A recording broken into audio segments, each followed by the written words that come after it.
এর আগেও এমন একটি বিতর্ক অনুষ্ঠিত হয়েছিল যার শিরোনাম ছিল ঈশ্বর কি আছেন।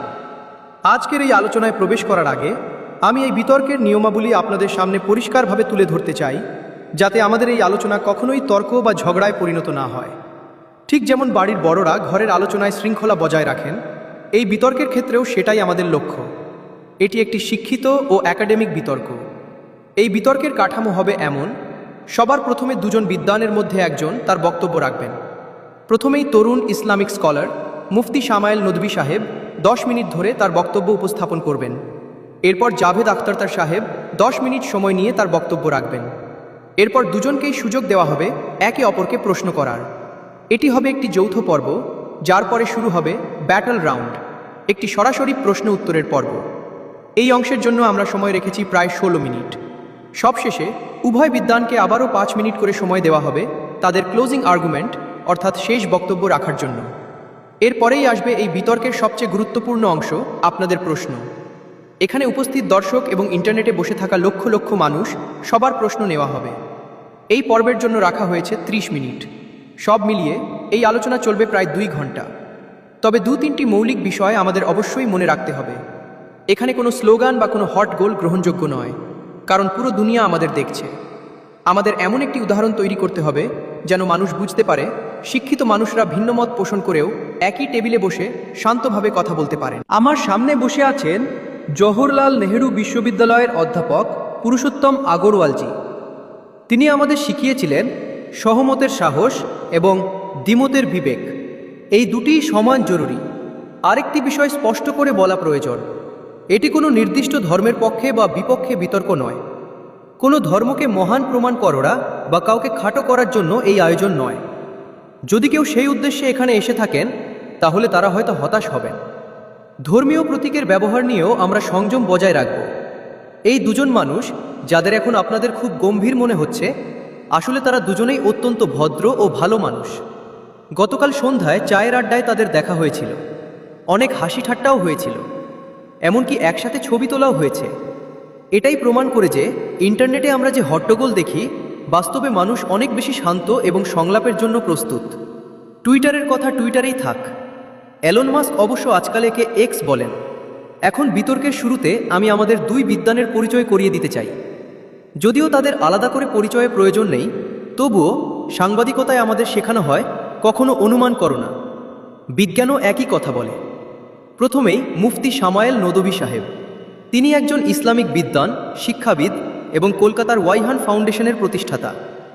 লখনউয়ের ঐতিহ্যবাহী দারুল উলুম নদওয়াতুল উলামা থেকে তিনি গ্র্যাজুয়েশন সম্পন্ন করেছেন। সোশ্যাল মিডিয়া এবং জনসমক্ষে শিক্ষাদান ও বৌদ্ধিক আলোচনায় তিনি সক্রিয়ভাবে যুক্ত। বর্তমানে তিনি ইন্টারন্যাশনাল ইসলামিক ইউনিভার্সিটি মালয়েশিয়া থেকে পিএইচডি করছেন। মজার বিষয় হল, পড়াশোনার পাশাপাশি তিনি ট্র্যাভেল ব্লগও তৈরি করেন। পেট্রোনাস টাওয়ারের সামনে করা তার ব্লগ আমরা ইতিমধ্যেই দেখেছি। অন্যদিকে আমাদের সঙ্গে আছেন জাভেদ আখতার সাহেব। তিনি একজন কবি, শায়ের, গদ্যকার এবং ভারতীয় চলচ্চিত্র জগতের অসংখ্য স্মরণীয় সংলাপ ও গানের রচয়িতা। এছাড়াও নিজের বৈজ্ঞানিক চিন্তাধারা এবং ঘোষিত নাস্তিকতা নিয়ে তিনি বরাবরই স্পষ্টবাদী। যুক্তিবাদী তার চিন্তার কেন্দ্রবিন্দু। ভদ্রমহিলা ও মহোদয়গণ, ঈশ্বর কি আছেন? এই প্রশ্নের উত্তর মানুষ যুগ যুগ ধরে খুঁজে চলেছে। কেউ বলেন এটি গড জ্যাম পার্টিকেলের খোঁজ, কেউ বলেন গড পার্টিকেল, আবার কেউ বলেন হিগস বোসন। কেউ প্রশ্ন করেন ভর বাবা ম্যাসের অস্তিত্ব এলো কোথা থেকে? কি ঘটেছিল? সৃষ্টির আগেও কি কিছু ছিল? সময় শুরু হওয়ার আগেই বা কি ছিল? আবার কেউ বলেন এই সমস্ত অনুসন্ধান যে মানব মস্তিষ্কে চলছে, প্রকৃতির নিয়মের ভেতর দিয়ে এই চিন্তার বিকাশই বা হলো কিভাবে? আমি আশা করি আজকের এই আলোচনায় আমরা এই মৌলিক প্রশ্নগুলোর কিছু উত্তর খুঁজে পেতে পারব। সবচেয়ে আগে আমি মঞ্চে আমন্ত্রণ জানাচ্ছি মুফতি সামায়েল নদভী সাহেবকে। আসুন স্যার।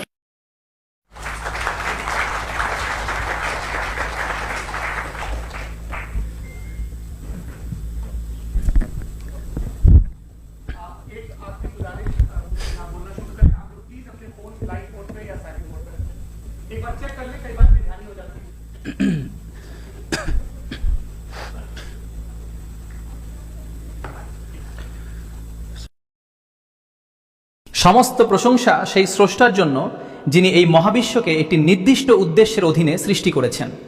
সম্মানিত জাভেদ আখতার সাহেব, সম্মানিত সঞ্চালক সৌরভ দ্বিবেদী সাহেব এবং উপস্থিত সম্মানিত শ্রোতৃবৃন্দ, আজ এখানে উপস্থিত থাকার জন্য আপনাদের সবাইকে ধন্যবাদ। আজকের এই বিতর্কের বিষয় যেহেতু ঈশ্বর কি আছেন, তাই শুরুতেই একটি বিষয় স্পষ্ট করা অত্যন্ত জরুরি। এই প্রশ্নের উত্তর খুঁজতে গেলে মানুষ ভিন্ন ভিন্ন মানদণ্ড ব্যবহার করতে পারে, কিন্তু বিতর্কের শুরুতেই আমাদের ঠিক করে নিতে হবে আজকের আলোচনায় কোনো মানদণ্ড গ্রহণযোগ্য হবে আর কোনোটি হবে না। প্রথম যে মানদণ্ডটির কথা সাধারণত বলা হয় তা হলো বিজ্ঞান। আমি জানি সম্মানিত জাভেদ আখতার সাহেব খুব দ্রুত এই মানদণ্ডটির দিকে যেতে পারে, কিন্তু বাস্তবতা হলো বিজ্ঞান নিজেই ঈশ্বরের অস্তিত্ব প্রমাণ করার বা অস্বীকার করার সরাসরি কোনো উপকরণ নয়। এই কথা আমি বলছি না, এই কথা বলছেন বিজ্ঞানেরই বিশেষজ্ঞরা। ন্যাশনাল একাডেমি অফ সায়েন্সেস স্পষ্টভাবে বলে বিজ্ঞানের কাছে এমন কোনো পদ্ধতি নেই যার মাধ্যমে ঈশ্বরের অস্তিত্ব প্রমাণ বা অপ্রমাণ করা যায়। এর কারণ হলো বিজ্ঞান কাজ করে প্রত্যক্ষ প্রমাণের উপর, আর প্রত্যক্ষ প্রমাণ সীমাবদ্ধ আমাদের প্রাকৃতিক ও ভৌত জগতের মধ্যেই। অথচ ঈশ্বর কোনো ভৌত সত্তা নন, তিনি অতি প্রাকৃত বাস্তবতা। সুতরাং যে যন্ত্র ভৌত বাস্তবতা পরিমাপের জন্য তৈরি তা দিয়ে অতি প্রাকৃত বাস্তবতাকে যাচাই করা সম্ভব নয়। এই কারণে আজকের এই বিতর্কে ঈশ্বরের অস্তিত্ব প্রমাণ বা অস্বীকার করার জন্য বৈজ্ঞানিক প্রমাণকে মানদণ্ড হিসেবে গ্রহণ করা হবে না। দ্বিতীয় যে মানদণ্ডটি হতে পারে তা হল ওহি বা ঐশী প্রত্যাদেশ, কিন্তু এই মানদণ্ডটিও আজকের আলোচনায় প্রাসঙ্গিক নয়। কেননা আমার কাছে ওহি একটি বৈধ জ্ঞানসূত্র হলেও সম্মানিত জাভেদ আখতার সাহেবের কাছে এটি গ্রহণযোগ্য জ্ঞানসূত্র নয়। তাই আমি আজকের আলোচনায় কোনো ধর্মগ্রন্থ থেকে একটি প্রমাণও উপস্থাপন করব না, যাতে তা তার কাছে অগ্রহণযোগ্য না হয়। এখন আসে তৃতীয় মানদণ্ড, প্রত্যক্ষ পর্যবেক্ষণ। অনেকেই বলেন যদি ঈশ্বর থাকেন তবে তাকে দেখাও, কিংবা বলেন ঈশ্বরের অস্তিত্বের প্রত্যক্ষ প্রমাণ দাও, কিন্তু এটি আসলে ভুল যন্ত্র দিয়ে সত্য যাচাই করার চেষ্টা। বিষয়টি এমন যেন কেউ আমাকে বলে আপনি ধাতু শনাক্ত করার যন্ত্র দিয়ে প্লাস্টিক শনাক্ত করে দেখান।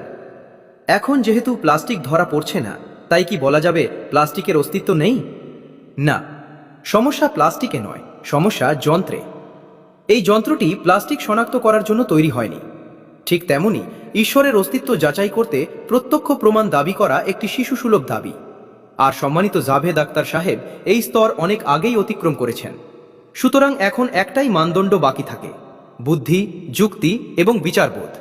এই মানদণ্ডের মাধ্যমেই ঈশ্বরের অস্তিত্ব প্রমাণ বা অস্বীকার করা সম্ভব। কিন্তু যেহেতু বিষয়টি অত্যন্ত গুরুত্বপূর্ণ ও সংবেদনশীল, তাই এখানে যে যুক্তি দেওয়া হবে তা হতে হবে একেবারে স্পষ্ট, নির্দিষ্ট এবং অস্বীকার অযোগ্য। এমন যুক্তি যা 2 আর 2 4 হওয়ার মতো পরিষ্কার। উদাহরণ হিসেবে ধরুন, সৌরভ সাহেব একজন মানুষ, আর সব মানুষই সচেতন সত্তা। সুতরাং সৌরভ সাহেবও একজন সচেতন সত্তা। এটি কি অস্পষ্ট যুক্তি? না, এটি একেবারে নির্দিষ্ট ও অস্বীকার অযোগ্য যুক্তি। এই যুক্তিকে যুক্তির মাধ্যমে বাতিল করা সম্ভব নয়। তাই আজ যদি সম্মানিত জাভেদ আখতার সাহেব ঈশ্বরের অস্তিত্ব না থাকার পক্ষে এমন কোনো নির্দিষ্ট ও অস্বীকার অযোগ্য যুক্তি দেন, তবে আমি নিশ্চিতভাবে তা গ্রহণ করব এবং গভীরভাবে বিবেচনা করব। তবে একই সঙ্গে আমি একটি ভবিষ্যৎবাণীও করে রাখছি, এমন কোনো নির্দিষ্ট যুক্তি কেউ কখনো দিতে পারবে না। আমরা যুক্তি উপস্থাপন করব, নির্দিষ্ট যুক্তি দেব, এমন যুক্তি দেব যা সমগ্র নাস্তিক জগতও খণ্ডন করতে পারবে না। চলুন একটি সহজ উদাহরণ কল্পনা করি। ধরুন আমরা সবাই একটি নির্জন দ্বীপে আছি, যেখানে আমাদের আগে কোনো মানুষ কখনো যায়নি। হঠাৎ হাঁটতে হাঁটতে আপনার চোখে পড়ল একটি গোলাপি রঙের বল মাটিতে পড়ে আছে। আপনার মনে প্রথম যে প্রশ্নটি আসবে তা হলো, এই বলটি এখানে এলো কিভাবে? কেনই বা এলো? এটি কেন গোলাপি রঙের? অন্য কোনো রঙও তো হতে পারত। এটি কেন এই আকারের? অন্য কোনো আকারও তো হতে পারত। স্বাভাবিকভাবেই আপনি এই সিদ্ধান্তে পৌঁছাবেন যে নিশ্চয়ই কেউ আছে যে নির্দিষ্ট এই বৈশিষ্ট্যগুলো দিয়ে বলটি তৈরি করেছে এবং এখানে রেখে গেছে। কারণ আপনি জানেন এই বলটির অস্তিত্ব অপরিহার্য নয়। এটি ঠিক থাকতেও পারত, নাও থাকতে পারত। আর যদি থাকতেই হতো তবে অন্য কোনো রূপেও থাকতে পারত। এখন এই বলটিকে কল্পনায় বড় করতে থাকুন, বড় করতে থাকুন, এত বড় করুন যতক্ষণ না সেটি পুরো মহাবিশ্বের আকার ধারণ করে। এখন বলুন তো আকার বড় হয়ে যাওয়ায় কি প্রশ্ন বদলে যাবে? একেবারেই না। তখনও প্রশ্ন একই থাকবে, এই মহাবিশ্ব কোথা থেকে এলো? এই নির্দিষ্ট বৈশিষ্ট্যগুলো নিয়ে কোথা থেকে এলো? কেন এলো? কে একে সৃষ্টি করলো? এই প্রশ্ন তখনও বৈধ থাকবে। কিন্তু এই প্রশ্নটি যদি আমরা জনাব জাভেদ আখতার সাহেবকে করি, তাহলে যেহেতু তার বিশ্বদৃষ্টি নাস্তিকতাবাদী, এবং শুধু তার নয়, যত নাস্তিক এবং যারা নাস্তিক বিশ্বদৃষ্টি ধারণ করেন তাদের কাছে যদি জিজ্ঞেস করা হয় এই মহাবিশ্ব কোথা থেকে এলো, তবে তাদের উত্তর হয় আর্গুমেন্ট ফ্রম ইগনোরেন্স, নয়তো ডগম্যাটিক হবে। হয় তারা বলবে আমি জানি না এটি কোথা থেকে এলো, অতএব ঈশ্বর নেই, এটি স্পষ্টতই আর্গুমেন্ট ফ্রম ইগনোরেন্স। অথবা তারা বলবে এই মহাবিশ্ব নিজে নিজেই সৃষ্টি হয়ে গেছে, যার মানে দাঁড়ায় এই বলটিও নিজে নিজেই সৃষ্টি হয়ে যাওয়া উচিত ছিল। কিন্তু বলের ক্ষেত্রে এই ব্যাখ্যাটি গ্রহণ করা হবে না যে এটি আপনা আপনি হয়ে গেছে, অথচ মহাবিশ্বের ক্ষেত্রে ঠিক সেটাই মেনে নেওয়া হবে। এটাকেই অন্য ভাষায় ডগমা বলা যায়। দ্বিতীয়ত, আমাদের জাভেদ আখতার সাহেব অবশ্যই গড অফ দ্য গ্যাপসের উদাহরণও দেবেন এবং বলবেন যে আগেকার যুগে বিদ্যুৎ চমকালেই মানুষ এক দেবতার দিকে, আর বৃষ্টি হলেই আরেক দেবতার দিকে তা আরোপ করত, কারণ তাদের কাছে তখন ব্যাখ্যা ছিল না। কিন্তু এটি আমাদের বিশ্বদৃষ্টি নয়, এটি আমাদের বিশ্বদৃষ্টি কখনোই নয়, কারণ প্রাকৃতিক ঘটনাগুলোর প্রক্রিয়ার ব্যাখ্যা জেনে নেওয়া থেকেই কিভাবে প্রমাণ হয়ে যায় যে ঈশ্বরের অস্তিত্ব নেই। এ বিষয়ে আমি ইনশাআল্লাহ সামনে আরও কথা বলবো। আপনারা এটাও লক্ষ্য করবেন এবং আমি আশা করি আমাদের সম্মানিত জাভেদ আখতার সাহেব আবেগভিত্তিক যুক্তিও তুলে ধরবেন, যা সত্য নির্ধারণের ক্ষেত্রে একটি লজিক্যাল ফ্যালাসি। যেমন তিনি বলবেন, যদি ঈশ্বর থাকেন তাহলে মন্দ কেন আছে? অথচ আমি বলি, মন্দের অস্তিত্ব ঈশ্বরের অস্তিত্বের বিরুদ্ধে কোনো প্রমাণ নয়, বরং যদি ঈশ্বর থাকেন তাহলে আমরা সবাই তার কাছে জবাবদিহির আওতায় থাকি। আর যদি জবাবদিহি থাকে তবে সেই জবাবদিহির জন্য মন্দের উপস্থিতি প্রয়োজন, তাছাড়া আমরা জবাবদিহির যোগ্য হতে পারি না। আর যদি আমরা জবাবদিহির যোগ্য না হই, তাহলে আমরা জাভেদ আখতার সাহেবকে জিজ্ঞেস করব, এই দুনিয়ায় কষ্ট কেন আছে? যদি ঈশ্বর না থাকেন তাহলে কষ্ট কেন আছে? আর সেই সব মানুষের আবেগের কি হবে যাদের ভেতরে কষ্টের পর প্রতিশোধের আকাঙ্ক্ষা জন্ম নিয়েছিল এবং তারা এই পৃথিবী ছেড়ে চলে গেছে? তাদের সব যন্ত্রণা কি তাহলে অর্থহীন হয়ে যাবে? এখন আবার সেই উদাহরণে ফিরে আসি। যদি কেউ আমাকে জিজ্ঞেস করে এই বলটি কে বানিয়েছে বা এই উদাহরণটি কে তৈরি করেছে, তাহলে আমি বলবো, যেহেতু এই মহাবিশ্ব এবং এই মহাবিশ্বের ভেতরে থাকা সমস্ত কিছুই কন্টিনোজেন্ট হওয়ার অর্থ হলো যে সত্তা নিজের অস্তিত্বের জন্য অন্য কিছুর ওপর নির্ভরশীল। সুতরাং স্পষ্টতই এই মহাবিশ্ব কন্টিনোজেন্ট। আর যদি কেউ দাবি করে যে মহাবিশ্বের ভেতরে এমন কোনো কিছু আছে যা কন্টিনোজেন্ট নয়, তবে আমি অনুরোধ করব, দয়া করে দেখিয়ে দিন সেটি কোনটি। আমরাও একটু ভেবে দেখব, আমরাও পর্যবেক্ষণ করব। আর যখন কন্টিনোজেন্ট বস্তুসমূহ বিদ্যমান, তখন দার্শনিকদের পরিভাষা অনুযায়ী আমরা সেই স্তরে পৌঁছাই এবং সেই সত্তার ধারণায় পৌঁছাই যাকে বলা হয় নেসেসারি বিইং, এমন এক অপরিহার্য সত্তা যার না থাকা অসম্ভব। কারণ যদি সে না থাকে তাহলে কোনো কিছুই অস্তিত্বে আসতে পারে না, আর এই সব কন্টিনজেন্ট বস্তু তার উপরই নির্ভরশীল। এখন যদি আপনি প্রশ্ন করেন তাহলে সেই সত্তাকে কে সৃষ্টি করলো, তার কারণ কি, তার কারণ কি, এভাবে অনন্তকাল প্রশ্ন করতে থাকলে একে বলা হয় ইনফিনিট রিগ্রেস অব কজেস, যা একটি লজিক্যাল ফলাফল। ধারণাগতভাবে অসীম কল্পনা করা যায়, যেমন সংখ্যার ক্ষেত্রে 1, 2, 3 এভাবে গুনতে থাকলে অসীম সংখ্যা পাওয়া যায়। কিন্তু আমি ধারণাগত কথা বলছি না, আমি বাস্তব জগতে প্রমাণ দেখাতে বলছি যে কারণের ক্ষেত্রে অনন্ত পশ্চাৎগমন সম্ভব কিনা। যদি সম্ভব হয় আমরা মেনে নেব, উদাহরণ দিয়ে দেখান। আর যদি সম্ভব না হয় তবে একটি অপশন বাকি থাকে, সেই নেসেসারি বিইং, এমন এক নেসেসারি সত্তা যা সম্পূর্ণ স্বাধীন। কারণ যদি সে নির্ভরশীল হয় তবে সে আর নেসেসারি থাকে না। এমন এক স্বাধীন সত্তা যা চিরন্তন, কারণ যদি সে চিরন্তন না হয়, যদি তারও কোনো শুরু থাকে, তবে সেও কন্টিনজেন্ট হয়ে যায়। এমন এক সত্তা যা শক্তিশালী, কারণ কন্টিনজেন্ট বাস্তবতাকে কার্যকর করতে শক্তির প্রয়োজন। এমন এক সত্তা যা বুদ্ধিমান ও জ্ঞান সম্পন্ন, কারণ এই মহাবিশ্ব নির্দিষ্ট একটি গঠন ও নির্দিষ্ট প্রাকৃতিক নিয়মের অধীনে অত্যন্ত সূক্ষ্মভাবে পরিচালিত হচ্ছে। ধন্যবাদ। ধন্যবাদ মুফতি সাহেব। এই যুক্তিগুলো শোনার পর আমি জনাব জাভেদ আখতার সাহেবের কাছে অনুরোধ করব, আপনি বসে কথা বলতে চাইবেন তো বলুন। জি।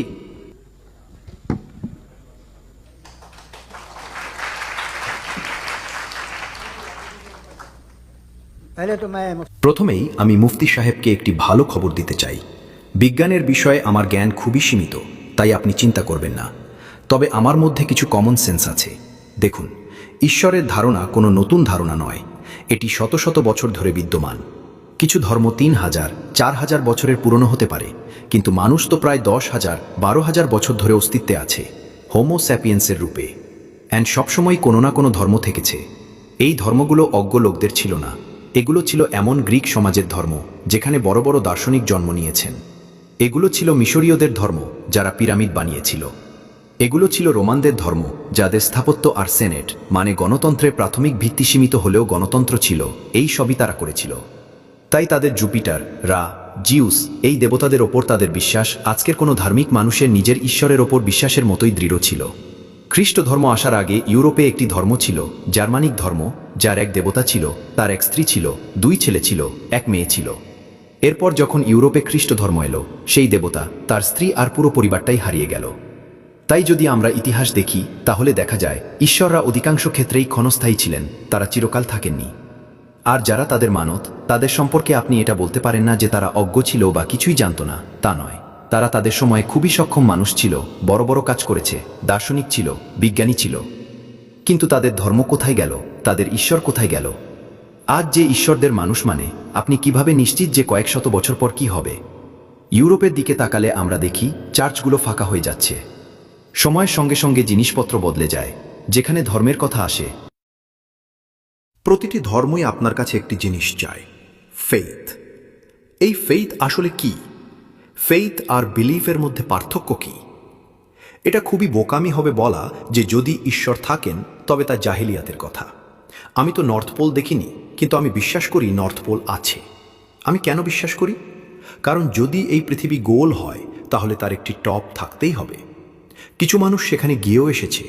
কমন সেন্স বলে এমনটাই হবে। প্রমাণ আছে, সাক্ষ্য আছে, যুক্তি আছে। তাই এটি আমার ফেইথ নয়। তাহলে ফেইথ আর বিলিফের মধ্যে পার্থক্য কি? যে ধর্ম মানে, প্রতিটি ধর্ম, ফেইথের অর্থই হলো এমন কিছু মানা যার কোনো সাক্ষ্য নেই, কোনো প্রমাণ নেই, কোনো র্যাশনাল নেই, কোনো প্রুফ নেই, তবু তুমি সেটাকে মেনে নাও, এটাকেই ফেইথ বলে। আর যদি কোনো কিছুর পক্ষে সামান্য প্রমাণ বা সাক্ষ্য থাকে তবে তাকে বিলিফ বলা হয়। যেমন নর্থ পোল আছে, এটা আমার বিলিফ, ফেইথ নয়। ফেইথ এই সব শর্তই বাতিল করে দেয়। তাহলে স্টুপিডিটি কি? যদি আমি এমন কোনো কথা মেনে নিই যার কোনো লজিক নেই, কোনো র্যাশনাল নেই, কোনো প্রুফ নেই, কোনো সাক্ষ্য নেই, কোনো প্রমাণ নেই, তবু আমি সেটাকে মেনে নিই, তাহলে সেটাই হবে বোকামি। ধরুন আগামীকাল আমি বিশ্বাস করতে শুরু করলাম যে ইলন মাস্ক আমার ভাই। এতে আমার খুব আনন্দ হবে, শান্তিও পাব। কিন্তু যদি কেউ জিজ্ঞেস করে কেন মানছ, কি প্রমাণ, সে তো আমেরিকান আর তুমি ইন্ডিয়ান, রক্তের সম্পর্ক নেই, কখনো দেখাও হয়নি। আর আমি বলি দেখুন এটা আমার ফেইথ। এখানেই ফেইথের অর্থ দাঁড়ায় এমন বিশ্বাস যাকে প্রমাণ করা যায় না। যদি প্রমাণ করা যেত তাহলে ফেইথের দরকারই থাকতো না। আপনি যতই তর্ক করুন, শেষ পর্যন্ত পৃথিবীর প্রতিটি ধর্মই ফেইথের উপর দাঁড়িয়ে আছে। আর ফেইথ মানে এমন বিশ্বাস যার কোনো প্রমাণ নেই, কোনো সাক্ষ্য নেই, কোনো র্যাশনাল নেই। এখন আপনি আবার বলেন এই কায়নাত কে বানিয়েছে? মজার বিষয় হলো আপনি উদাহরণ দিয়েছিলেন যে এক দ্বীপে গিয়ে একটি বল দেখলেন, কিন্তু আপনি বলেননি দ্বীপটা কে বানিয়েছে। আপনার বিস্ময় কেবল বলটাকে নিয়েছিল। আমরা দ্বীপ দেখে বিস্মিত হই না, দ্বীপ তো হয়েই থাকে। ঠিক একইভাবে এই নক্ষত্রগুলো, এই গ্যালাক্সিগুলো সবই যেন মহাশূন্যের দ্বীপ। আমরা এগুলোকে টেকেন ফর গ্র্যান্টেড নিই, জিজ্ঞেস করি না কে বানিয়েছে। আপনি দ্বীপের ব্যাপারে প্রশ্ন করেননি, আমার জন্ম কিভাবে হলো? আমি কি প্ল্যান হয়ে জন্মেছিলাম, নাকি কোনো এক লাকি স্পার্ম এসে মিলেছিল? আমার জন্ম র্যান্ডম, পুরোপুরি র্যান্ডম। আর যে ন্যায় বিচারের কথা আপনি বলেন, ন্যায় বিচারের সঙ্গে প্রকৃতির কোনো সম্পর্কই নেই। আপনি বলেন একদিন ন্যায় বিচার হবে, কিন্তু ন্যায় বিচার ইজ আ হিউম্যান কনসেপ্ট। প্রকৃতিতে কোনো ন্যায় বিচার নেই। যদি সিংহ হরিণ খেয়ে ফেলে তাকে কোনো শাস্তি দেওয়া হয় না। যদি ঝড় এসে সবুজ গাছ উপরে ফেলে ঝড়ের কোনো জেল হয় না। প্রকৃতিতে ন্যায় বিচার নেই, তাই তারা বলে প্রকৃতির ন্যায় বিচারের দরকারও নেই। প্রকৃতিতে সব কিছু এক নিয়মে চলে। এখন আমরা বলি, দেখুন, আমি যে অন্যায় করেছি তার শাস্তি হওয়া উচিত, কিন্তু প্রকৃতি বলে এটা তো কেবল একটি স্টর্ম, এভাবেই চলছে। প্রকৃতি ন্যায় বিচারহীন। ন্যায় বিচার ইজ আ হিউম্যান কনসেপ্ট। তাই যে বলে আমি তোমাদের ন্যায় বিচার দেব, সে মানুষের মনেরই সৃষ্টি। এটা ন্যাচারাল নয়, এটা আসমানি নয়। প্রকৃতির কোনো শাস্তি নেই, ন্যায় বিচারের কোনো শাস্তিও নেই। আপনি ধরুন সবাই একসঙ্গে চলছেন, আর হঠাৎ আপনি লেফট হ্যান্ড ড্রাইভ করতে শুরু করলেন। এর মানে কি? সমস্ত সচেতনতা, সমস্ত যুক্তি, সমস্ত শালীনতা লেফট হ্যান্ড ড্রাইভের মধ্যেই আছে। নইলে কি হবে? হয় আপনি বিশৃঙ্খলা তৈরি করবেন, নয়তো দুর্ঘটনা ঘটবে। হয় আপনি কাউকে নিয়ে কাউকে মেরে ফেলবেন, নয়তো ট্রাফিক জ্যাম হয়ে যাবে।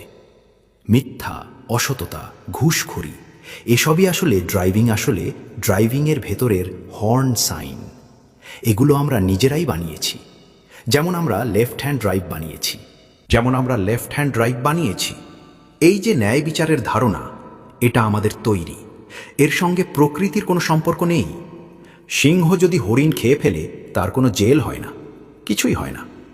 তাই যেসব ধর্ম ন্যায় বিচারের প্রতিশ্রুতি দেয়, সেখান থেকেই বোঝা যায় এটা মানুষের বানানো। এই ধারণা অন্য কোথাও থেকে আসেনি। প্রকৃতি নিয়ে কেউ কেউ বলে প্রকৃতি ঈশ্বর, কিন্তু প্রকৃতিতে তো ন্যায় বিচার নেই। অথচ আপনি প্রতিশ্রুতি দিচ্ছেন যে মৃত্যুর পর ন্যায় বিচার পাওয়া যাবে।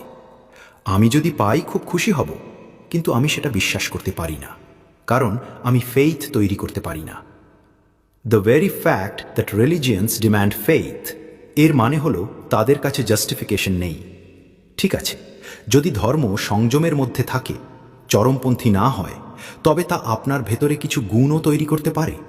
এই সুবিধা, সেই সুবিধা। যেমন অ্যালকোহল, এটা অনেক ওষুধে ব্যবহার হয়। আর আমেরিকায় একবার একটি সার্ভে হয়েছিল লনজিভিটি নিয়ে। একদিকে ছিল যারা একেবারেই মদ খায় না, আর একদিকে যারা প্রতিদিন 1 বোতল মদ খায়।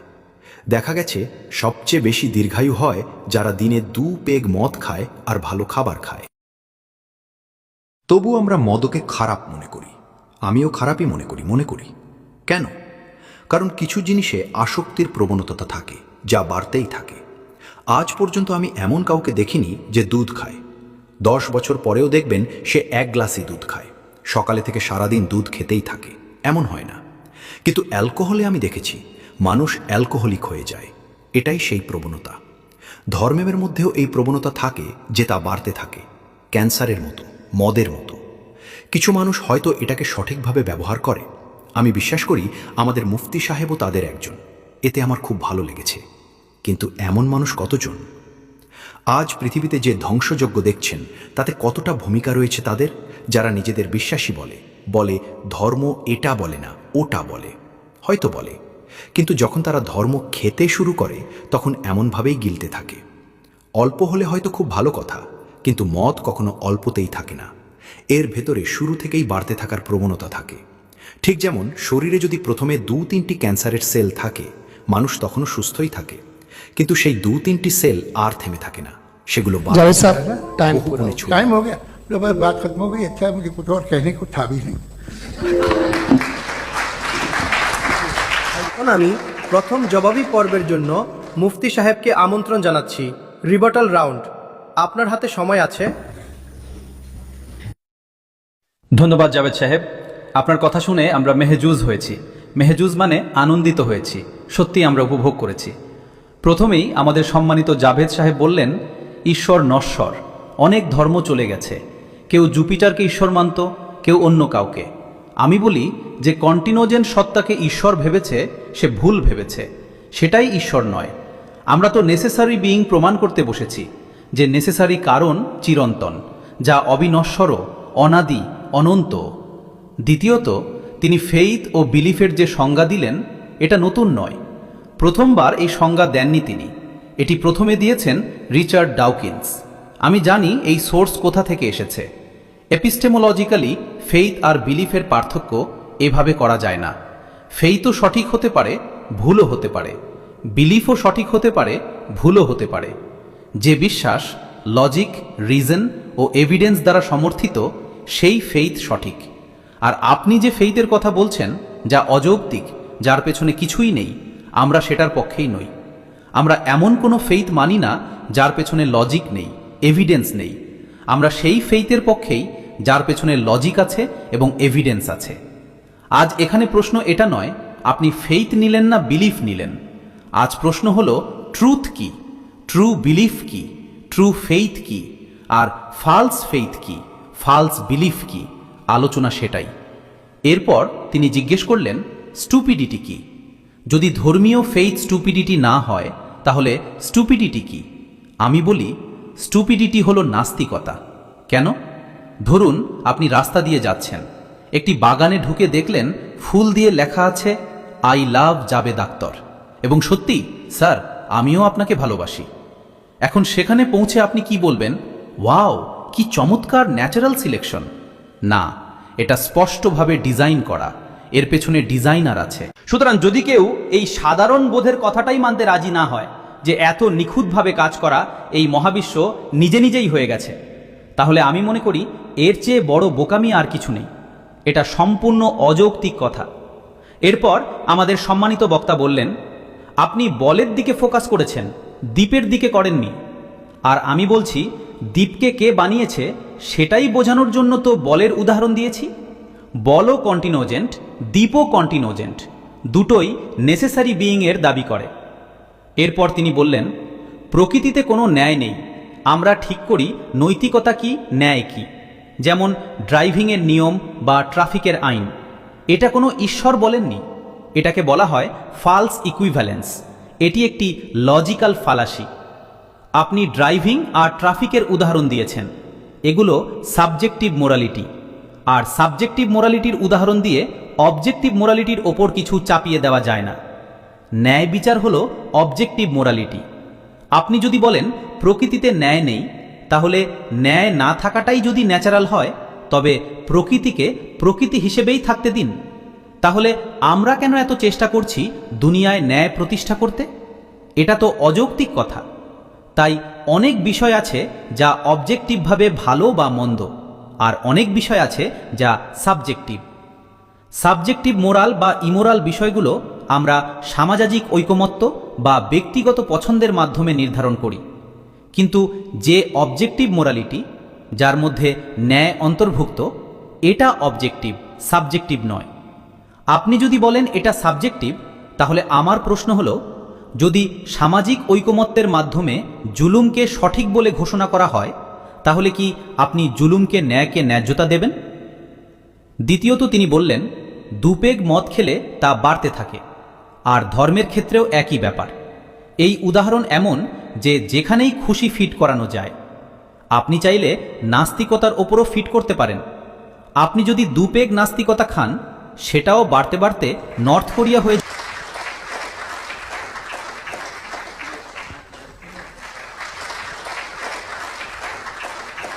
প্রথম রাউন্ডের রিবাটালের জন্য আমি জাবেদ সাহেবকে আমন্ত্রণ জানাচ্ছি।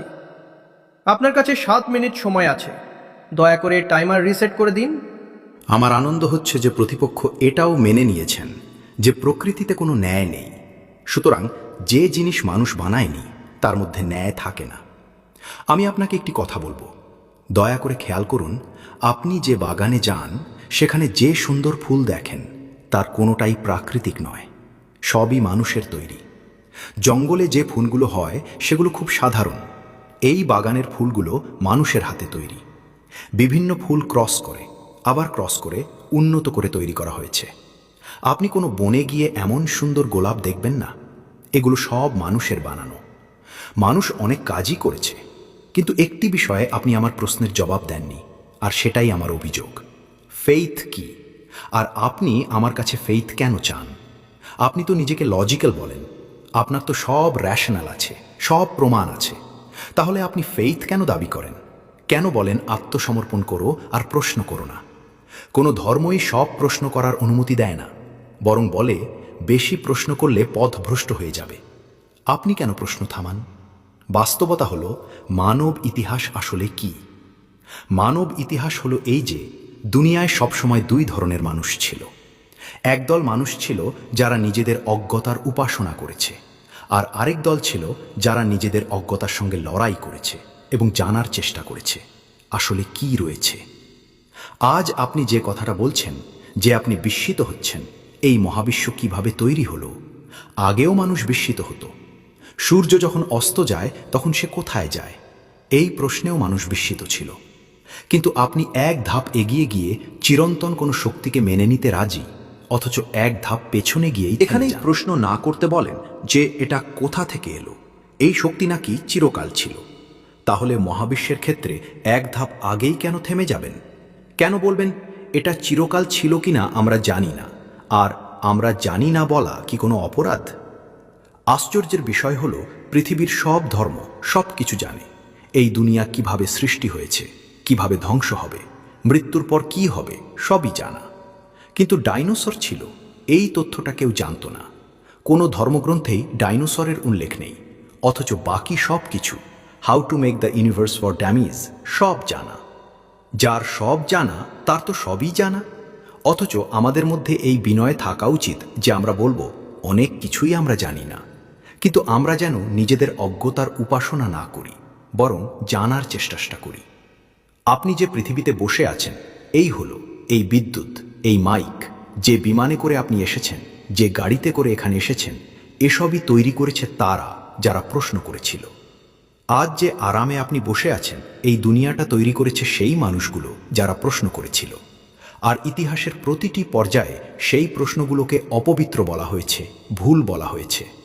ইতিহাস পড়ুন, একটি খুবই আকর্ষণীয় বই আছে বার্ট্রান্ড রাসেলের, রিলিজন অ্যান্ড সায়েন্স, যেখানে দেখানো হয়েছে কতকাল ধরে ধর্ম বিজ্ঞান বিরোধী অবস্থানে ছিল। এমনকি বাষ্প ইঞ্জিনের বিরুদ্ধেও ফতোয়া দেওয়া হয়েছিল, ভ্যাটিকান পর্যন্ত তা দিয়েছে। এটা সবসময়ই হয়েছে। আজও যেমন আমেরিকায় ডানপন্থীরা ক্ষমতায় এলেই মানবদেহ সংক্রান্ত গবেষণার ওপর নিষেধাজ্ঞা দেয়, রিসার্চ বন্ধ করে দেয়। এত ভয় কেন? একসময় সব ধর্মীয় মানুষই ক্ষুব্ধ ছিল এই ভেবে যে মানুষ নাকি মানুষ তৈরি করার চেষ্টা করছে। তাতে আপনাদের কি সমস্যা? বানাতে চাইলে বানাক, এই ভয়টা কেন? আর আজ আপনি যেসব কথা বলছেন এটা অসম্ভব, এটা কিভাবে হলো? এতে আমার একটি গল্প মনে পড়ে। আমি যখন ষষ্ঠ শ্রেণীতে পড়তাম, গণিতে খুব দুর্বল ছিলাম। এক শিক্ষক আমাকে 1, 2, 3, 4, 5, 6 পর্যন্ত শিখিয়ে দিয়েছে, কিন্তু যেদিন তিনি বোঝালেন 1/2 কি, 3/4 কি, সেদিন মনে হয়েছিল আমার মাথা ফেটে যাবে। মনে হচ্ছিল লোকটা বলছে দেয়ালের ভেতর দিয়ে হেঁটে যাও। আজ আমি সেই কথায় হাসি। আজ যেসব বিষয় আপনার বোধের বাইরে মনে হচ্ছে, আর আপনি বিস্মিত হয়ে দেখবেন একটা সময় আসবে যখন আজকের এই কথাগুলো খুবই সাধারণ বলে মনে হবে। আর ইতিহাসে সেটা হয়েছেও। আপনার মানব ইতিহাসই তার প্রমাণ। তাই এত তাড়াতাড়ি সব সিদ্ধান্ত নিয়ে ফেলবেন না, একটু বিনয় রাখুন। আমরা জানি না বলাতে সমস্যা কোথায়? আমরা জানি না এই মহাবিশ্ব কতদূর বিস্তৃত, কবে থেকে আছে, কতদিন থাকবে, আমরা জানি না। অথচ আপনি সিদ্ধান্ত নিয়ে ফেলেছেন কখন এটি সৃষ্টি হয়েছে। আপনার হিসাব অনুযায়ী প্রায় 14 বিলিয়ন বছর আগে মহাবিশ্ব তৈরি হয়েছে। তাহলে তার আগে হাজার হাজার কোটি বছর ধরে ঈশ্বর কি করছিলেন? বসেছিলেন, ধ্যান করছিলেন। হঠাৎ একদিন আইডিয়া এলো, চলো সময়টা ভালো কাটানোর জন্য একটা মহাবিশ্ব বানাই। ভাবুন তো, আপনি বলেন ঈশ্বর চিরন্তন, কিন্তু মহাবিশ্ব চিরন্তন নয়, এটা তৈরি হয়েছে। তাহলে তার আগে কি ছিল? তখন তিনি কি করছিলেন? বিষয়টা আসলে খুব সহজ। যে কথাগুলো আজ ধীরে ধীরে আমাদের জানা যাচ্ছে, 2000 বা 2500 বছর আগে কেউ আপনাকে কিছু বলে দিয়েছিল, আপনি সেটাই মেনে নিয়েছিলেন, আর তখন থেকে সেই 2500 বছর আগের কথাকেই আঁকড়ে ধরে আছেন। অথচ সব কিছু বদলে গেছে, জিনিসগুলো স্পষ্ট হচ্ছে। আজ বিজ্ঞানও বা কোনো দার্শনিকই দাবি করে না যে আমরা সব জানি, বরং তারা বলে আমরা যত বেশি জানি ততই বুঝি যে আসলে আমরা কত কম জানি। তাই আমাদের উচিত নিজেদের অজ্ঞতার সঙ্গে লড়াই করা, তার উপাসনা না করা। এখন এই বিতর্কের ধারাবাহিকতায় রাউন্ড 2 এর জন্য মুফতি সাহেবকে আমন্ত্রণ জানাচ্ছি। আপনার কাছে আবারও 7 মিনিট সময় আছে। ধন্যবাদ। জনাব জাভেদ আখতার সাহেব বারবার বলছেন ফেইথের মানে কি, ফেইথের মানে কি। আমি সেটা আগেই বলেছি, ফেইথ সঠিকও হতে পারে, ভুলও হতে পারে। আর আজ আমরা ফেইথ নিয়ে কথা বলছি না, আমরা ট্রুথ আর ডাজ গড এক্সিস্ট এই প্রশ্ন নিয়ে কথা বলছি। ঈশ্বর আছেন না নেই, এই দুইয়ের মধ্যে কোনটা সত্য সেটাই আলোচ্য। আপনি একে ফেইথ বলুন বা যা খুশি বলুন, নট মাই বিজনেস। এরপর আপনি বললেন ধর্ম প্রশ্ন করতে বাধা দেয়। আমি বলি যে বাধা দেয় সেদিক, আমি বাধা দিই না, বরং প্রশ্ন করুন, প্রশ্ন করা উচিত। প্রশ্ন করেই তো আমরা এগোই, উন্নতি করি। আর সেই কারণেই আজ আমি এখানে এসেছি।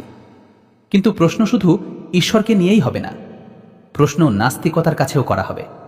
প্রশ্ন শুধু ধর্মের কাছেই নয়, সবার কাছেই হবে। আর আজ আমি প্রশ্ন করব এবং আশা করি আপনি উত্তর দেবেন, কারণ এখনো পর্যন্ত আপনি কন্টিনজেন্সি আর্গুমেন্টের কোনো জবাব দেননি। চলুন, আপনি বলেছেন মহাবিশ্বকে চিরন্তন বলে দিলেই হয়, কিন্তু সেটা যুক্তিগতভাবে সম্ভবই নয়, কারণ মহাবিশ্ব একটি কন্টিনজেন্ট বাস্তবতা, যা সময় ও স্থানের অধীন, টাইম অ্যান্ড স্পেসের মধ্যে বাঁধা। যা সময় ও স্থানের অধীন তা কন্টিনজেন্ট হবে, আর যা কন্টিনজেন্ট তার অবশ্যই একটি শুরু থাকবে। যার শুরু আছে সে কখনোই চিরন্তন হতে পারে না। এটা তো একেবারেই সাধারণ কথা। আপনি বলেছেন কোনো ধর্মগ্রন্থে ডাইনোসরের উল্লেখ নেই। দুঃখের বিষয়, আজ পর্যন্ত কোনো গণিতের বইতেও আমি ডাইনোসরের উল্লেখ পাইনি। তার মানে কি গণিতের বই মূল্যহীন? না, কারণ সেটার বিষয় ডাইনোসর নয়। রিভেলেশন বা ধর্মগ্রন্থের বিষয়ও এটা নয় যে এসে আপনাকে বলবে কিভাবে সাইকেল বানাতে হয় বা ডাইনোসর কবে ছিল। সেগুলো এসেছে নৈতিকতা শেখাতে, ঈশ্বর সম্পর্কে জানাতে, অভৌত বাস্তবতার সত্য শেখাতে। ধর্ম বিজ্ঞানকে বাধা দেয় না, বিজ্ঞানকে নয়। যদি দেয় তবে সেটা ভুল করে। ধর্ম বাধা দেয় সায়েন্টিজমকে। এখানেই আমাদের সঙ্গে জনাবের মতভেদ। বিজ্ঞান আর সায়েন্টিজম এক জিনিস নয়। সায়েন্টিজম হলো এই দাবি করা যে বিজ্ঞান ও বৈজ্ঞানিক পদ্ধতি জ্ঞান অর্জনের একমাত্র উৎস। এটাকেই আমরা প্রত্যাখ্যান করি। বিজ্ঞানকে আমরা অগ্রসর করি। আমাদের পুরো ইতিহাস পড়লে আপনি তা বুঝতে পারবেন, যদিও এটা আলাদা বিষয়। এরপর তিনি বললেন ভ্যাটিকান ফতোয়া দিয়েছে। ভ্যাটিকান আর ফতুয়া এই দুটো পরস্পর বিরোধী শব্দ, এদের কোনো সম্পর্ক নেই। এরপর তিনি বললেন আমরা জানি না। যদি না জানি তাহলে বলে দিন জানি না, এতে আপত্তি কোথায়? সেটাই তো আমি বলছি, আপনি বলে দিন জানি না। কিন্তু তাহলে দাবি করছেন কেন যে ঈশ্বর নেই? আপনি বলতে পারেন জানি না, হতে পারে আছে, হতে পারে নেই। কিন্তু যে মুহূর্তে আপনি বলেন গড ডাজ নট এক্সিস্ট, সেটা একটি দাবি হয়ে যায়। আর তখন প্রমাণের দায় আপনার ওপরও পড়ে, যেমনটা আমাদের ওপর পড়ে। কেন পড়ে আমি বলছি। দর্শনে ক্লেম শুধু পজিটিভ ক্লেম নয়, নেগেটিভ ক্লেম করলেও প্রমাণের দায় থাকে। উদাহরণ হিসেবে যদি আমি বলি এই ঘরে কেউ নেই, এটাও একটি জ্ঞানের দাবি। আমি বলতে পারি আমি জানি না, থাকতে পারে নাও থাকতে পারে। কিন্তু যদি আমি নিশ্চিতভাবে বলি এখানে কেউ নেই, তাহলে আমার ওপরও প্রমাণের দায় বর্তায়। দুই ক্ষেত্রেই বার্ডেন অফ প্রুফ থাকে। এই আর্গুমেন্টটা খণ্ডন করে দেখান। শেষ যে কথাটি তিনি বললেন, ঈশ্বর মহাবিশ্ব তৈরির আগে 100 বছর বা 1000 বছর ধরে কি করছিলেন, চলুন আমি এর জবাব দিচ্ছি। আপনি আমাদের সম্মানিত ব্যক্তিত্ব, না হলে আমি এটার উত্তর দিতামই না। সময় 100 বছর আগে, 100 বছর পরে, আগে পরে এখন, এই সব ধারণা শব্দগুলো সময়ের সঙ্গে সম্পর্কিত। আর সময় তো মহাবিশ্বের সূচনার পরই শুরু হয়েছে। তাই মহাবিশ্ব সৃষ্টি হওয়ার আগে ঈশ্বর কি করছিলেন এই প্রশ্নটাই অযৌক্তিক, এটা একটি ফ্যালাসি। কারণ আপনি বলছেন সময় সৃষ্টি হওয়ার আগেই আগে কি ছিল। আগে শব্দটাই সময়ের সঙ্গে যুক্ত, আর তখন তো সময় ছিলই না। তাই প্রশ্নটাই অবৈধ। দ্বিতীয় বিষয় হলো, আমি যে কন্টিনিউজেন্সি আর্গুমেন্ট আপনাদের সামনে রেখেছি, আপনি বারবার সেটাকে গড অব দ্য গ্যাপস বলে দেখাতে চাইছেন। দেখুন, আগে আমরা জানতাম না, পরে বিজ্ঞান কিছু ব্যাখ্যা দিল। আমি সহজ উদাহরণে বুঝিয়ে দিচ্ছি। আপনি যে গ্যাপগুলোর কথা বলছেন, বিজ্ঞান যদি সেগুলো যে কোনো কিছুর মাধ্যমে ব্যাখ্যা করেও, সে শক্তি হোক, বস্তু হোক বা এনার্জি, সবই কন্টিনিউজেন্টই থাকবে। তাই প্রশ্নটা তখনও বৈধ থাকবে যতক্ষণ না আপনি নেসেসারি বিইং পর্যন্ত পৌঁছান। আর কারণের ক্ষেত্রে ইনফিনিট রিগ্রেস বাস্তব জগতে সম্ভব নয়। সুতরাং কোথাও না কোথাও থামতেই হবে, আর যেখানে থামবেন সেটাই ঈশ্বর। সময়ের প্রসঙ্গ শেষ করে আমি আরেকটি উদাহরণ দিই। ধরুন একটি গাড়ি আছে। একজন দেখল গাড়িটির চাকা কত সুন্দরভাবে বসানো, স্টিয়ারিং ঠিক জায়গায়, সিটগুলো কত ভালো ডিজাইন করা, পুরো গাড়িটা কত নিখুঁতভাবে কাজ করছে। স্বাভাবিকভাবেই সে বলবে, নিশ্চয়ই কেউ এটি তৈরি করেছে। তখন জাভেদ সাহেব এসে বললেন, আরে জনাব, বনেট খুলে দেখুন, ভেতরে ইঞ্জিন আছে, ইঞ্জিনই গাড়িটা চালাচ্ছে। অতএব প্রমাণ হলো কেউ গাড়িটা তৈরি করেনি। এটা সম্পূর্ণ অযৌক্তিক ও অবাস্তব কথা। আপনি ইঞ্জিন দেখিয়ে কেবল একটি গ্যাপ পূরণ করলেন, কিন্তু তাতে কি গাড়ির সৃষ্টি বা স্রষ্টার অস্তিত্ব অসম্ভব হয়ে যায়? না, বরং গ্যাপ পূরণ করে কন্টিনিউজেন্ট জিনিস দিয়ে আমাদের পর্যবেক্ষণ আরও বিস্তৃত হলো। এখন আমরা আরও ভালোভাবে বুঝতে পারছি গাড়িটির সিস্টেম কতটা জটিল।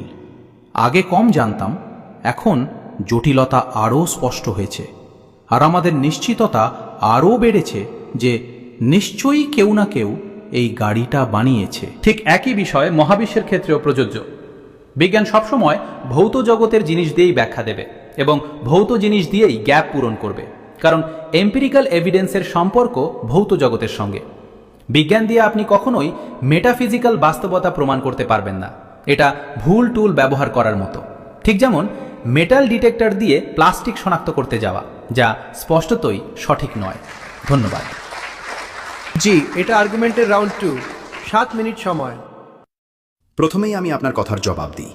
আপনি বললেন, যখন মহাবিশ্ব ছিল না তখন সময়ও ছিল না, কিছুই ছিল না। কিভাবে কিছুই ছিল না? ঈশ্বর তো ছিলেন। যদি ঈশ্বর থাকেন তবে কোনো না কোনো অস্তিত্ব তো ছিলই, আর যখন ঈশ্বর ছিলেন তখন সময়ও থাকবে। এটা এমন নয় যে কিছুই ছিল না, ঈশ্বর ছিলেন। এরপর আপনি বললেন, আপনিও প্রমাণ দিন। আপনার কাছেও যুক্তি আছে, আমার কাছেও যুক্তি আছে। ঈশ্বর আছেন এটা প্রমাণ করার দায় আমার নয়। কিন্তু যদি আমি দাবি করি যে একটি চায়ের কেটলি মঙ্গলের চারদিকে ঘুরছে, তাহলে এটা আপনার দায়িত্ব নয় যে আপনি প্রমাণ করবেন এমন কোনো চায়ের কেটলি নেই। এটা আমার দায়িত্ব, কারণ দাবি আমি করেছি। কিন্তু ঈশ্বর আছেন এই দাবি তো ধর্মীয় মানুষরাই করে। তাহলে আমি কেন প্রমাণ করব যে তিনি নেই? যতক্ষণ পর্যন্ত আপনি আমাকে কনভিন্স না করতে পারবেন, আমি মানব না। আপনার যুক্তি আপনার, আমার যুক্তি আমার। দ্বিতীয়ত, আপনি যে গ্যাপসের কথা বলছেন, যখনই এই গ্যাপগুলো কোনো ধর্মীয় বিশ্বাসকে চ্যালেঞ্জ করে, তখনই হইচই শুরু হয়। ইতিহাসে দেখা যায় বিভিন্ন সময়ে বিভিন্ন জায়গায় ধর্ম বিজ্ঞানকে থামানোর চেষ্টা করেছে। এ বিষয়ে বার্ট্রান্ড রাসেলের রিলিজন অ্যান্ড সায়েন্স বইটি পড়তে পারেন, ঐতিহাসিক দলিল সহ লেখা। বিজ্ঞান আর ধর্মের সম্পর্ক ইতিহাসে এভাবেই এসেছে। এখন ধরুন, ধর্ম এবং ঈশ্বরে বিশ্বাস মানুষকে ভালো বানায়।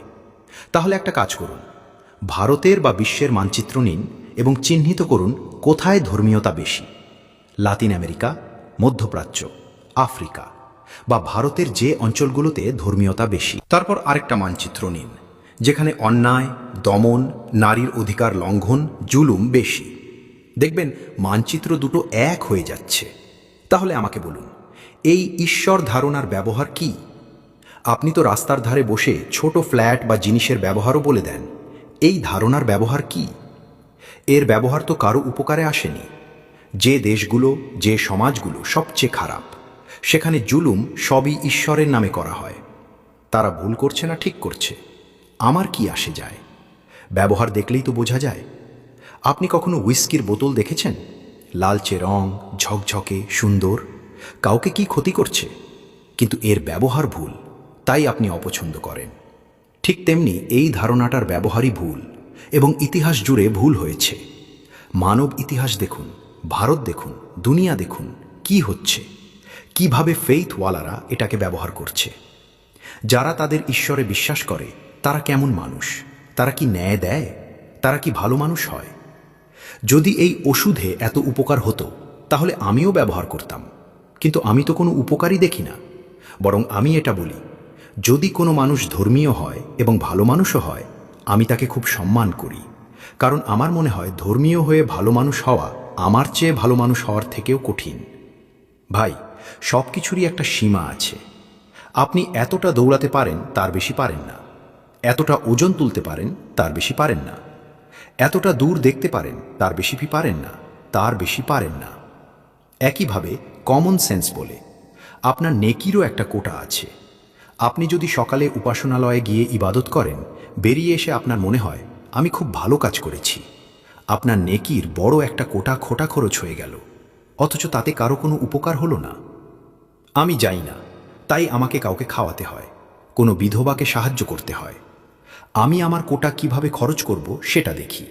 আর আপনি অনেক ধর্মীয় মানুষ, আপনার কোটা একেবারে নিরর্থক কাজেই খরচ করে। এরপরও যদি একটু শালীনতা বেঁচে থাকে তাহলে বাহ, খুব ভালো কথা। একটা বিষয় আমার খুব ভালো লাগছে, দুজন বিদ্বানই সময়ের গুরুত্ব মানছেন এবং নির্ধারিত সময়ের মধ্যেই নিজেদের যুক্তি শেষ করে, কখনো কখনো সময়ের আগেই নিজ নিজ আসনে বসে পড়ছেন। তো এর মাধ্যমে আর্গুমেন্টের রাউন্ড 2 সম্পন্ন হলো। এখন রিবাটাল রাউন্ড 2, এরপর হবে ক্রস এক্সামিনেশন। রিবাটাল রাউন্ড 2 শুরু করছেন মুফতি শামাইল নাদবী সাহেব। আসলে যে মূল সমস্যা, আসল সমস্যা হলো এই যে জাভেদ সাহেবের কাছে কনসেপ্ট অফ গড পরিষ্কার নয়। তিনি বলেছেন কায়নাতের আগে ঈশ্বর ছিলেন, তাই সময়ও ছিল, কিন্তু সময় কায়নাতেরই অংশ। আমরা যে ঈশ্বরকে মানি সেই এই নেসেসারি বিইংয়ের টাইমলেস হওয়াই জরুরি, কারণ তিনি সময়ের স্রষ্টা। যিনি সময় সৃষ্টি করেছেন তিনি নিজে সময়ের অধীন হবেন কিভাবে? যিনি স্পেস সৃষ্টি করেছেন তিনি নিজে স্পেসের ভেতরে থাকবেন কিভাবে? যদি তিনি আগেই সময় ও স্থানের অধীন হন, তাহলে তিনি কি সৃষ্টি করলেন? সুতরাং এই প্রশ্নটাই ভুল। ঈশ্বর ছিলেন তো সময়ও ছিল, একদম নয়। ঈশ্বর সময়ের অধীন নন। আমরা ভৌত জগতের সঙ্গে সম্পর্কিত, আর তিনি মেটাফিজিক্যাল বাস্তবতা। দ্বিতীয়ত, তিনি চায়ের কেটলি মহাশূন্যে ঘুরছে এই উদাহরণ দিলেন, সম্ভবত বার্ট্রান্ড রাসেলের রেফারেন্স। কিন্তু এখানেই সমস্যাটা। সমস্যা হলো আমরা জিনিসগুলোর মধ্যে পার্থক্য করতে পারছি না। আপনি যে উদাহরণ দিলেন সেটা কেবল কল্পনা, আর আমি যে কথা বলছি সেটা লজিক্যাল নেসেসিটি। আপনি কল্পনায় গেলে যে কোনো কিছু বলতে পারেন, জুপিটারে গোলাপি হাতি, ইউনিকর্ন, যা খুশি, কিন্তু তাতে কায়নাত সম্পর্কে কিছুই প্রমাণ হয় না। তাতে লজিক্যাল নেসেসিটি প্রমাণ করা যায় না। আমি কথা বলছি প্রাইম কজের, সেই নেসেসারি বিইংয়ের, যার অস্তিত্ব ছাড়া এই কায়নাতের অস্তিত্ব সম্ভব নয়। এরপর বলা হলো ধর্ম বনাম বিজ্ঞান, কিন্তু এটা আমাদের টপিকই নয়। এ নিয়ে কথা বলতে গেলে আমার সময় শেষ হয়ে যাবে, কারণ এটা এই আলোচনার বিষয় নয়। বিজ্ঞানকে ধর্ম বাধা দেয়, এটা আমাদের অবস্থান নয়। অন্তত আমার ও আমাদের বিশ্বদৃষ্টিতে বিজ্ঞানকে পেছনে টানা হয় না, বরং সায়েন্টিজমের সমালোচনা করা হয়। এরপর বলা হলো মানচিত্র নিন, ধর্মপ্রবণ অঞ্চল আর লিবারাল নাস্তিক অঞ্চল তুলনা করুন। স্যার, আমি হোমওয়ার্ক করে এসেছি। আমি মধ্যপ্রাচ্যের মানচিত্র নিয়েছি, ইউরোপের মানচিত্র নিয়েছি, একটা ধর্মপ্রবণ অঞ্চল আর একটা লিবারাল ও নাস্তিক অঞ্চল। আমি দেখেছি জাতিসংঘের রিপোর্ট অনুযায়ী কর্মজীবী নারীদের মধ্যে যৌন হয়রানির হার ইউরোপীয় দেশগুলোতে প্রায় 71% পর্যন্ত। এটা মধ্যপ্রাচ্যে হচ্ছে না। এটা কি এই জন্য নয় যে তারা ধর্মপ্রাণ? দ্বিতীয়ত, আপনি বলেছেন ধর্মীয় মানুষের ভালো হওয়া আমাদের ভালো হওয়ার চেয়ে কঠিন। এর মানে দাঁড়ায় ঈশ্বর ছাড়াও আপনার কাছে ভালো মন্দের কোনো স্ট্যান্ডার্ড আছে। আমি চাই এই বিষয়টাতে আমরা কনভারসেশনাল স্টাইলে আলাদা সেগমেন্টে কথা বলি। ধন্যবাদ।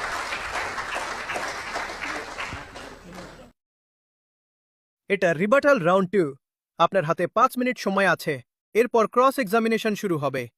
আপনি চাইলে রিবাটালে তাদের প্রশ্নগুলোর জবাবও দিতে পারেন। দেখুন, প্রথমেই যে কথাটা, এই উদাহরণ ভুল না, ভুলই। কারণ শুরুতেই তিনি আমাদের নিরস্ত্র করে দিয়েছেন এই বলে যে কেবল বুদ্ধি বা লজিক দিয়ে এখানে পৌঁছানো যায় না। এটা নাকি মেটাফিজিক্যাল বিষয়। মেটাফিজিক্যাল শব্দটা এমনভাবে ব্যবহার করা হয় যেন এটা খুব বড় কিছু, অথচ আসলে কেউ ঠিকঠাক জানেই না এর মানে কি। ভাই, মেটাফিজিক্যাল বলতে কি বোঝায় খুলে বলুন। আপনি যখন আমার সঙ্গে কথা বলছেন, যুক্তি করছেন, তখন আমাকে লজিক্যালভাবে প্রমাণ দিন। আর যদি বলেন এটা মেটাফিজিক্যাল, লজিক দিয়ে ধরা যায় না, তাহলে আমরা কথা বলছি কেন? কোন ভাষায় এই কথোপকথন হচ্ছে? আর এই যে বলা হচ্ছে সময়ের আগে সময় ছিল না, অথচ বলা হচ্ছে তিনি চিরকাল আছেন ও চিরকাল থাকবেন। চিরকাল তো সময়েরই ধারণা। যদি সময় না থাকে তাহলে সব সময় কথাটা আসছে কোথা থেকে? থাকবেন, এই থাকাটাই তো সময়ের সঙ্গে যুক্ত।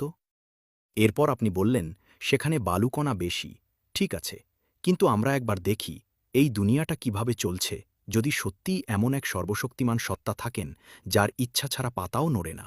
দুনিয়ার অবস্থা কি? ৪৫,০০০ শিশু ১০ বছরেরও কম বয়সী গাজায় মারা গেছে।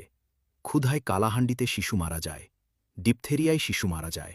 ভয়ঙ্কর রোগ, গলায় ঝিল্লি জমে শ্বাস বন্ধ হয়ে যায়, শিশুর শরীর নীল হয়ে যায়।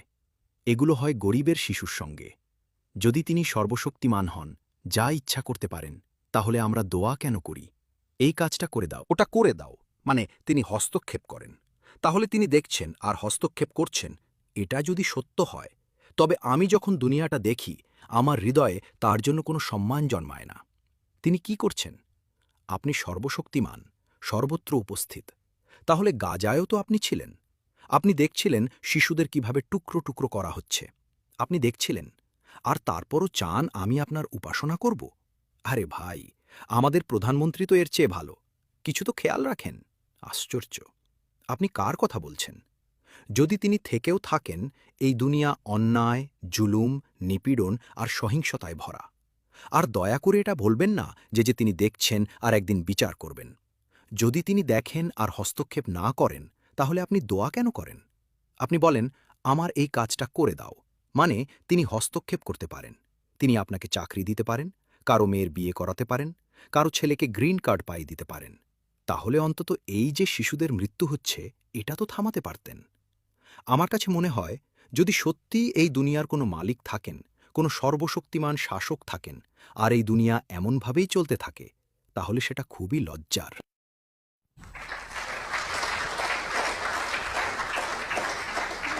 দেবী ও সজ্জনবৃন্দ, এই বিতর্কের ২টি রাউন্ড এবং ২টি রিবাটাল সম্পূর্ণ হয়ে গেছে। এখন শুরু হতে যাচ্ছে সবচেয়ে গুরুত্বপূর্ণ এবং সবচেয়ে কঠিন পর্ব, ক্রস এক্সামিনেশন। এই পর্বে এই দুই বিদ্বানের যুক্তিবোধের যেমন পরীক্ষা হবে, তেমনি তাদের শালীনতা, সহনশীলতা ও বুদ্ধিবৃত্তিক সৌজন্য প্রকাশ পাবে।